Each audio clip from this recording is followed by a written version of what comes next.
রমাদান এমন মাস যে মাসে আল্লাহ তাআলা কোরআন নাজিল করেছে। শাহরু রমাদান আল্লাযী উনজিলা ফীহিল কুরআন হুদাল লিন-নাস ওয়া বায়্যিনাতিম মিনাল হুদা ওয়াল ফুরকান। রমাদানে কোরআন নাজিল হয়েছে, ফলে রমাদান শ্রেষ্ঠ মাস হয়েছে। কদরের রাতে কোরআন নাজিল হয়েছে, ফলে কদর শ্রেষ্ঠ রাত হয়েছে। তো বেসিক্যালি এই মাসের মূল মর্যাদা কোরআনের কারণে। আল্লাহ রাব্বুল ইজ্জা ওয়াল জালালের দরবারে শুকরিয়া জ্ঞাপন করছি যে আল্লাহ তাআলা আমাদেরকে পবিত্র মাহে রমাদানে এসে পৌঁছার সুযোগ করে দিয়েছেন এবং আজকের ইফতার পূর্ববর্তী রমাদান এন্ড কোরআন রিফ্লেকশন প্রোগ্রামে উপস্থিত হওয়ার সুযোগ করে দিয়েছেন। আমরা সবাই পড়ছি কালিমাতুশ শুকর, আলহামদুলিল্লাহ।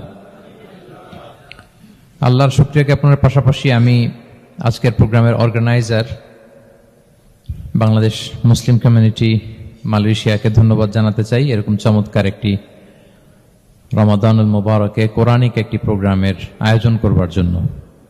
আমরা দোয়া করছি আল্লাহ তাআলা যেন এই কমিউনিটিকে ইসলামের জন্য কবুল করে এবং আমাদের যে ভাইরা নিরলস পরিশ্রম করে এই প্রোগ্রামগুলো আয়োজন করছে, আল্লাহ তাআলা এই পরিশ্রম, এই ডেডিকেশন, এফোর্ট যেন তাদের নাজাতের ওসিলা বানায়।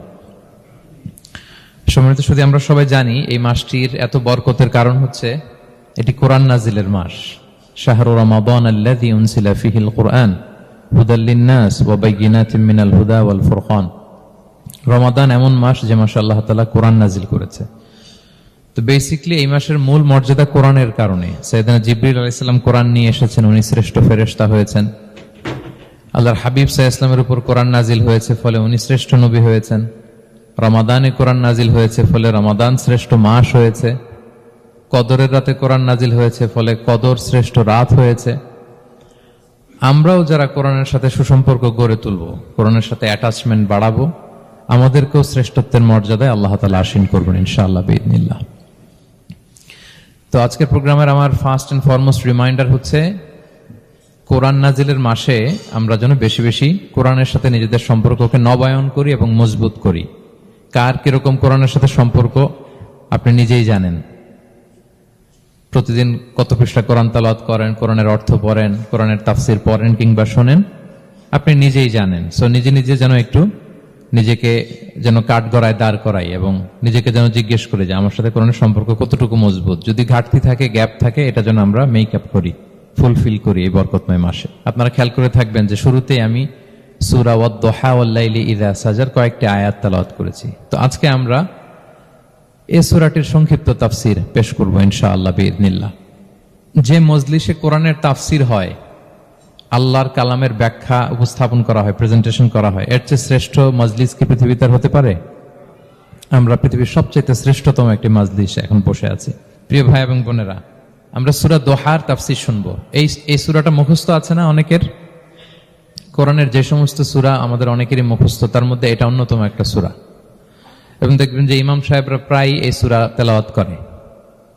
যে সমস্ত সূরা দিয়ে প্রায় নামাজ পড়া হয়, এর মধ্যে অন্যতম একটা সূরা হচ্ছে সূরাতুদ দোহা। মুআয ইবনে জাবাল রাদিয়াল্লাহু তাআলা আনহুকে আল্লাহ রাসূল সাল্লাল্লাহু আলাইহি ওয়াসাল্লাম একটা এলাকার ইমাম বানিয়ে পাঠিয়েছিলেন। ওই এলাকার মুসল্লিরা ছিলেন, লোকজন ছিলেন শ্রমজীবী, কাজ করে খেত। সারাদিন ওট দিয়ে পানি সেচ করে খেজুর গাছে পানি দিত, খেজুরের চাষাবাদ করত, সারাদিন কষ্ট করে নামাজে যে জয়েন করত। তো উনি মাগরিবের নামাজে সূরা ফাতিহার পরে সূরা বাকারা তেলাওয়াত শুরু করলেন। সূরা বাকারা কোরআনের সবচেয়ে ছোট সূরা না? 286টা আয়াত, মানে সবচেয়ে বড় সূরা। তো মাগরিবের সালাতে উনি যখন এত লম্বা তেলাওয়াত ধরলেন, মুসল্লিরা আর ইমাম সাহেবের সাথে থাকতে পারতেছে না। কারণ ওনারা তো, ইমাম সাহেবের হয়তো মন ফুরফুরে, উনি পড়তেছেন মনের আনন্দে দরাজ গলায়, কিন্তু মুসল্লিদের তো অবস্থা খারাপ। সারাদিন ওনারা খেতে খামারে কাজ করে আসছে, নামাজ ছেড়ে দিয়ে অনেকে চলে গেছে।